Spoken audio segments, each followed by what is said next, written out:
It's the power that we have as Indian people. So when our little people don't know their name, don't know where they're from, they're lost or they feel lost. When you take away everything from a people, you take away their homelands, you take away their religion, you take away their systems of governance, and then you break up their families and then you blame them. Removing their children continues that kind of disruption in our communities.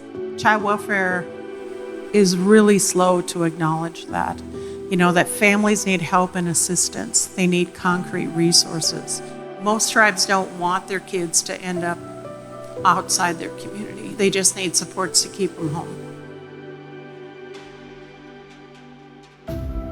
The history behind ICWA, really recognized some things that were touched on earlier. It goes back to kind of some of those policies, the boarding schools, and the ripping apart of our tribal governments and our tribal lands, and therefore our people.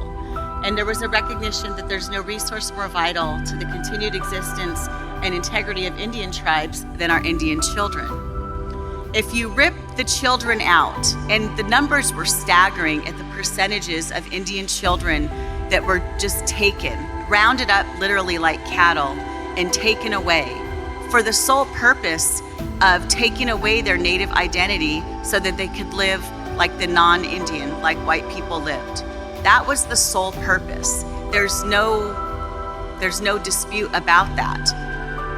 The policy of ICWA is to protect the best interest of Indian children and promote that stability and security of Indian tribes and their families.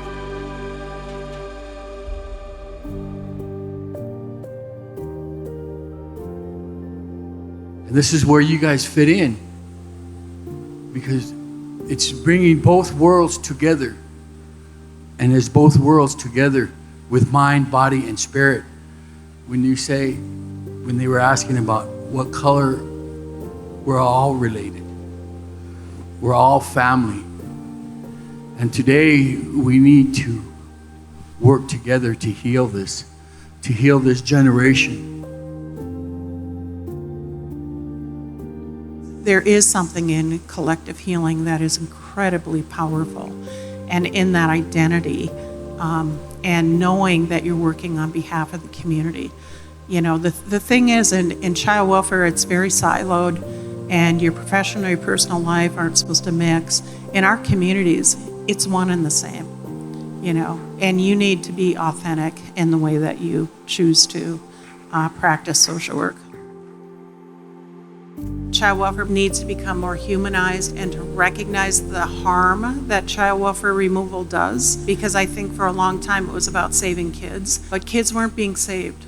And in many cases, they were far worse off in the out-of-home placements they were put in than if they had remained home. So we need to support families, in particular families in poverty.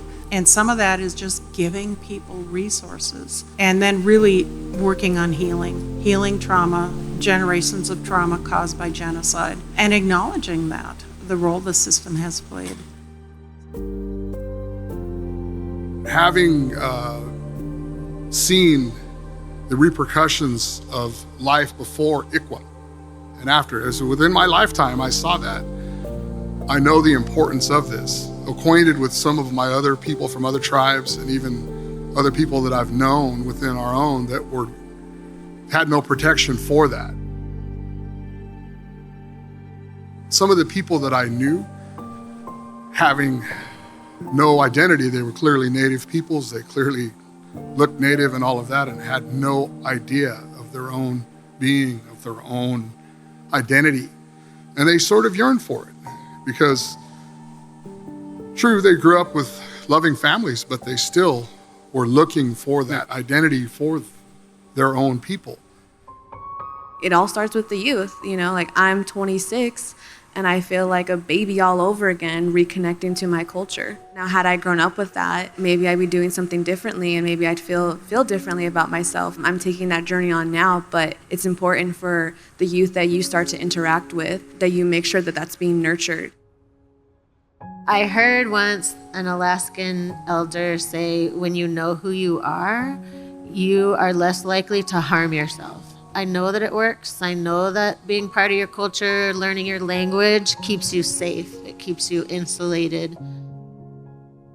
And when you can truly hold space for a kid and remind him who he is, or who she is, who they are, then we can move forward in a positive direction with awareness. In urban LA, a lot of times we get kids who don't even know what tribe they are. And that's our starting point. But they want to know. And as they find out what tribe they are, they want to know about their customs. They want to know about little simple things, how to say thank you in their native language is a huge thing. Just know that sometimes you might be in for a fight, but it's worth it. Our kids are worth it. Those are our communities. Those are our next generation right there. Without them, we don't have a future.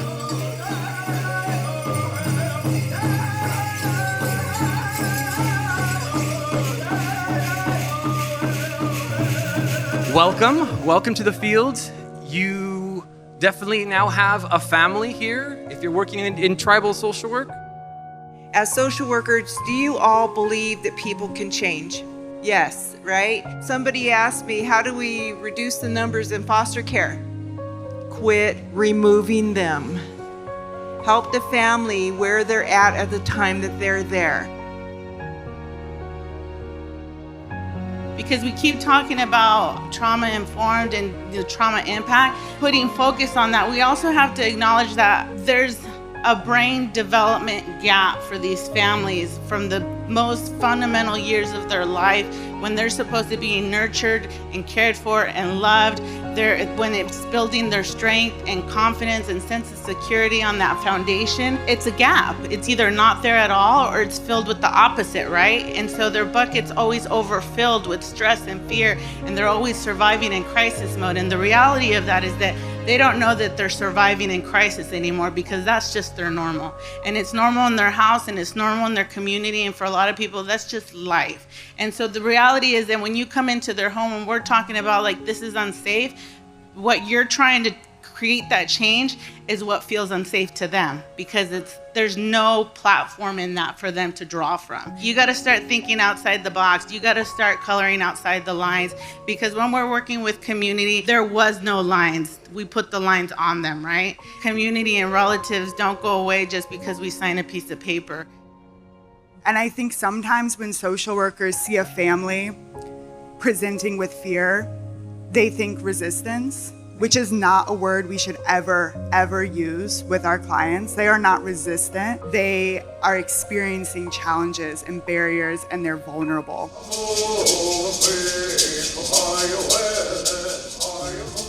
This has been a blessing for us to come together in connection.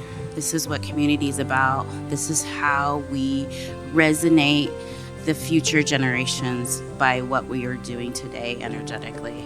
Right there, there's the tobacco, and you put it in your hand, and we'll offer it into a bandana, and we'll make a bundle together with our collective prayer and thoughts, and we'll put it into the fire ceremony as our collective contribution to healing the past and looking at our future and making it better for all of us and for Native children and really for the entire world, I hope.